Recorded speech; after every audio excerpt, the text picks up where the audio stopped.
আমি সায়রা, ফাহাদের ওয়াইফ। তুমি ফাহাদের এক্স, তাই না? মাইনা নাও, আমি জীবনে বাইচে থাকতে এই বউ গিফট দেয়নি। আমার সব পরিশ্রম যার জন্য, তার জন্য এটা সামান্য উপহার। তুমি ফাহাদের এক্স গার্লফ্রেন্ডকে বিয়ে করছো?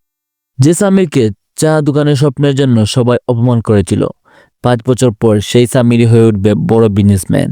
আর যে ফাহাদ একদিন ক্ষমতার দম্বে ছিল গোপন প্রেম বাসতেই হারাবে সবকিছু, শেষে পাগলের মতো জীবন কাটাবে। আর উত্তর আপতনের শেষটা না দেখলে এটা আমাদের কল্পনাটি কখনো সম্পূর্ণ হবে না। যা শুরুটা ছিল নীরব, কিন্তু চেষ্টা হতে চলেছে ভাগ্য বদলে দেওয়া এক অধ্যায়। ভিউয়ার্স, 20 নম্বর পর্ব আপনারা ইতিমধ্যে দেখে ফেলেছেন। 21 নম্বর পর্ব কি হতে চলেছে এবং কবে আসবে সেই বিস্তারিত ভিডিও আমাদের চ্যানেলে আগে আপলোড করা আছে, আপনারা চাইলে দেখে আসতে পারেন। আজকে ভিডিওটি পুরোপুরি 22 নম্বর পর্ব নিয়ে, কারণ এটাই হতে চলছে এই নাটকের শেষ পর্ব। এই শেষ পর্বে কি করতে পারে, কবে আসছে, আর কেন এই পর্বটা সবচেয়ে বেশি আবেগীয় নাটকীয়, সবটাই জানাবো আজ। তাই ভিউয়ার্স, এক মুহূর্তে স্কিপ করবেন না। ভিডিওতে সামনে যাওয়ার আগে আপনাদের কাছে একটা ছোট্ট রিকোয়েস্ট, কিন্তু খুব গুরুত্বপূর্ণ অনুরোধ আছে। এই নাটকটা এখন আর শুধু একটা নাটক নয়, এটা দেশের এক প্রান্ত থেকে আরেক প্রান্তে হাজার মানুষের অনুভূতির গল্প হয়ে উঠেছে। তাই এখনই কমেন্ট বক্সে লিখে জানান আপনি কোন জেলা থেকে এই ভিডিওটি দেখছেন। ঢাকা, চট্টগ্রাম, সিলেট, রাজশাহী, খুলনা, বরিশাল, রংপুর, যে জেলা থেকে দেখে থাকুন নিজের জেলার নাম লিখে একটা পরিচয় দিয়ে যান। আর যারা এখন আমাদের চ্যানেল নতুন, এই মুহূর্তে চ্যানেলটি সাবস্ক্রাইব করে পাশে বেল আইকনটি অন করে রাখুন, কারণ এই গল্পের শেষ অধ্যায়ের প্রতিটি আপডেট সবার আগে পাবেন আপনারাই। বর্তমান সময়ে বাস্তব জীবনের সাথে মিলে যাওয়া নাটকগুলো একটি নিঃসন্দেহে এটা আমাদেরই গল্প।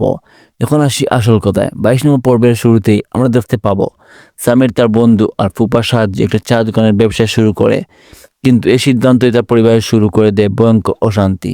পরিবারের সবাই সামিরকে ছোট করে অপমান করে, বিশেষ করে ফাহাদ মনে করে সামিরের কারণে তাদের মান সম্মান কমে যাচ্ছে। চারদিকে শুধু তিরস্কার আর অবহেলা। এই খবর যখন মেহরিনের বাবা মা জানতে পারে, তার ভীষণ রেগে যায়। তারা মেহরিনকে জোর করে নিজেদের বাড়িতে নিয়ে চলে যায়। সামিরের উপর চাপ বাড়তে থাকে, কিন্তু এখানে সামির অন্যদের থেকে আলাদা।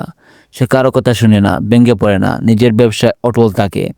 ধীরে ধীরে সময় যায়, দিন মাসের পর মাস, বছরের পর বছর রূপ নেয়। ব্যবসা দাঁড়াতে শুরু করে, সামিরের পরিশ্রম ফল দিতে থাকে, এবং তারপর নাটকের 5 বছর পর দৃশ্য বদলে যায়।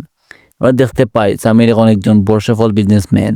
সমাজে তার সম্মান, নিজের অবস্থান, নিজের পরিচয়। যে সামিরকে একদিন সবাই তুচ্ছ করেছিল, সে সামির সাফল্যের প্রতীক। অন্যদিকে মিরার সাথে ফাহাদের গোপন প্রেমের সম্পর্ক অনেক আগেই জানতে পারে সায়রা। সেই ফাহাদকে অফিস থেকে বের করে দেয়। সম্মান আর ক্ষমতা সব শেষ হয়ে যায়। 5 বছর পরে দৃশ্যে আমরা দেখতে পাই ফাহাদ এখন মানসিকভাবে ভেঙে পড়েছে, পাগলের মতো আচরণ করছে, জীবনে কোনো স্থিরতা নেই। অন্যদিকে সামিরের ফুপু ও তার জামাইয়ের নতুন সংসার গড়ে উঠেছে, বাঙ্গা সম্পর্ক আবার জোড়া লেগেছে। এই শেষ পর্ব আমাদের দেখাবে কেউ টাকা জুড়ে বড় হয় না, ধৈর্য, পরিশ্রম আর নৈতিকতা এই মানুষকে সত্যিকার সফল করে। ভিউয়ার্স, মনে রাখবেন 22 নম্বর পর্ব আসবে আগামী বৃহস্পতিবার সকাল ঠিক 12টায়, এবং এটাই হবে এটা আমাদের গল্প নাটকের শেষ পর্ব। এই পর্ব ঠিক হয়ে যাবে কে জিতলো, কে হারলো, কে পেলো জীবনের আসল শিক্ষা। এখন আপনার পালা ভিউয়ার্স, শেষ পর্বে সামিরের সাফল্য আপনাদের কেমন লাগছে? ফাহাদের এই পরিণতি কি প্রাপ্য ছিল? কমেন্ট বক্সে অবশ্যই জানাবেন, এবং লিখতে ভুলবেন না আপনি কোন জায়গা থেকে দেখছেন। তো বন্ধুরা, আজকের মধ্যে এখানে শেষ করছি। ভালো থাকুন, সুস্থ থাকুন, ধন্যবাদ।